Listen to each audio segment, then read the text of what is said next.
मैं प्रोफेसर सविन सिंह अपनी geography lecture series में आप सभी लोगों का स्वागत करता हूं।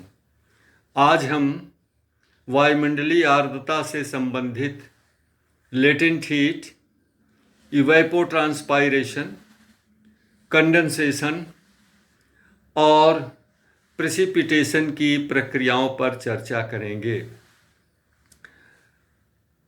जल से और हिम से जलवाष्प के रूप में परिवर्तन के समय जो ऊष्मा खर्च होती है उसे हम गुप्त ऊष्मा कहते हैं। The amount of heat energy spent during the process of conversion of water and ice into water vapour is called latent heat. And latent heat is classified into 4 types. हम गुप्त ऊष्मा को 4 प्रकारों में विभाजित करते हैं। पहला है वेपराइजेशन की गुप्त ऊष्मा, जिसमें जल से वाष्पीकरण द्वारा जलवाष्प में परिवर्तन करते समय जितनी ऊष्मा खर्च होती है उसे हम वेपराइजेशन की गुप्त ऊष्मा कहते हैं। The amount of heat energy spent during the conversion of water into water vapor is called latent heat of vaporization।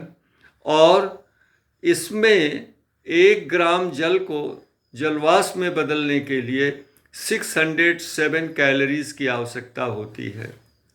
The second type is latent heat of fusion, wherein ice is converted into water, and the 79 calories of heat are required to convert 1 gram of ice into water. So the heat energy hidden from ice to water is called latent heat of fusion.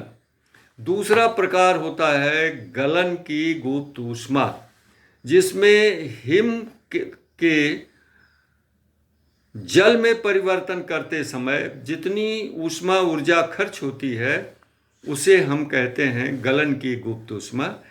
1 gram him को जल में परिवर्तित करने के लिए 79 calories ऊष्मा की आवश्यकता होती है।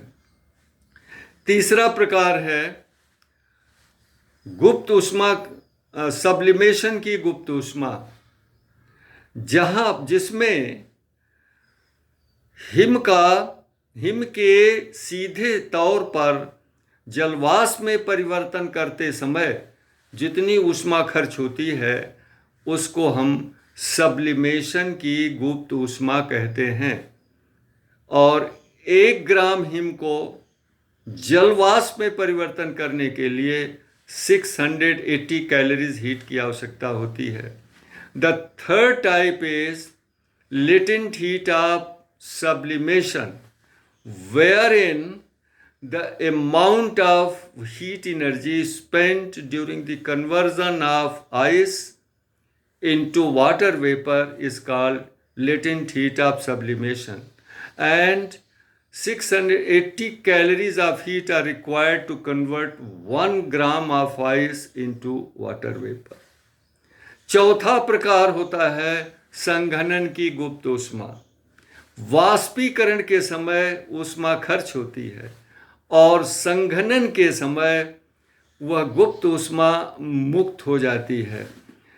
The fourth type is latent heat of condensation. Heat energy spent during the process of evaporation, while the heat energy is released during the process of, you can say, condensation. And thus the heat energy released through condensation is called latent heat of condensation. अब संघनन कब प्रारंभ होगा? संघनन होता क्या है? जब वायु संपृक्त हो जाती है, अर्थात सापेक्षिक आर्द्रता 100% हो जाती है, अर्थात निश्चित तापमान और आयतन वाली हवा में नमी धारण करने की क्षमता और उसमें एक्चुअल नमी, एब्सोल्यूट आर्द्रता दोनों बराबर हो जाते हैं तो 100% सापेक्षिक आर्द्रता होती है और हवा संपृक्त हो जाती है। When the air is saturated, when relative humidity becomes 100%, when relative humidity becomes 100%, when the moisture retaining capacity and absolute humidity in a particular parcel of air with particular temperature and volume become equal। अब सवाल ये उठता है कि ये saturation level वायु का किस तापमान पर प्राप्त होता है। The question arises at what point of temperature the air gets saturated. जिस तापमान पर वायु संपृक्त हो जाती है, संघनन प्रारंभ होने को होता है, उस तापमान को ओशांक कहते हैं। The point of temperature at which air gets saturated and condensation begins, that is called dew point. आप पूछेंगे साहब कंडेंसेशन है क्या, संघनन क्या है? तो संघनन जो है वाष्पीकरण के विपरीत प्रक्रिया है। वाष्पीकरण में जल का या हिम का जलवाष्प में रूपांतरण होता है और संघनन में जलवाष्प का तरल या ठोस में रूपांतरण होता है। यदि हवा संपृक्त होकर संघनन प्रारंभ, जब हवा संपृक्त हो जाती है और संघनन प्रारंभ होता है, अगर ये क्रिया ड्यू पॉइंट ओशांक के नीचे अर्थात फ्रीजिंग पॉइंट के नीचे होता है तो संघनन की प्रक्रिया में ठोस रूप में होगी, यानी हिम के रूप में, पाला के रूप में, ओला के रूप में होगी। और यदि यह संघनन की प्रक्रिया ओशांक के ऊपर अर्थात फ्रीजिंग पॉइंट से ऊपर होगी, तब संघनन तरल रूप में होगा अर्थात ओस पड़ सकती है, जल वर्षा हो सकती है, कोहरा पड़ सकता है। So when the process of condensation means conversion of water vapor into liquid or solid form begins below freezing point, then condensation occurs in a solid form, snowfall, hailstorm and frost. And when condensation occurs above dew point, above freezing point, then it occurs in liquid form like fog,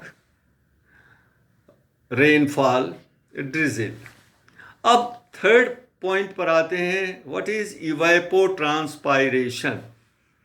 Evapotranspiration is a combination of two processes. Evaporation of moisture from the plant leaves plus evaporation of moisture from the soil. ये जो इवेपोट्रांसपायरेशन की प्रक्रिया है वो दो प्रक्रियाओं का सम्मिलित रूप है, अर्थात पौधों के पत्तियों से नमी का वाष्पीकरण प्लस मिट्टी में स्थित नमी का वाष्पीकरण, ये इवेपोट्रांसपायरेशन होता है और जिससे वायु में वायुमंडलीय आर्द्रता में वृद्धि होती है। चौथा पॉइंट आता है प्रेसिपिटेशन का।